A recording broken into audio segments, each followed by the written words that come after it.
Is your future riding on artificial intelligence? Imagine students burning the midnight oil, then suddenly turning to ChatGPT for urgent answers. The question looms, is this the new normal? ChatGPT is now everywhere, on phones, laptops, even smartwatches. Since its public release, its adoption has skyrocketed, giving students instant access to a tool previous generations never imagined. Mumbai University, with its massive student population and diverse courses, faces a unique test. Artificial intelligence arrived faster than policies, leaving both teachers and students in uncharted territory. The National Education Policy 2020 emphasizes critical thinking, skill-based learning, and interdisciplinary approaches. But does using ChatGPT align with these goals?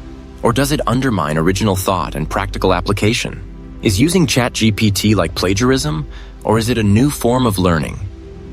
The ethical line often depends on whether artificial intelligence is a study aid or a shortcut for entire assignments.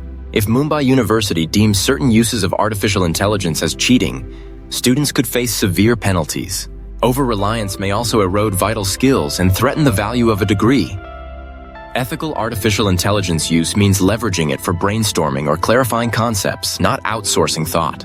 Open conversations with professors and valuing original analysis remain essential in an evolving academic world.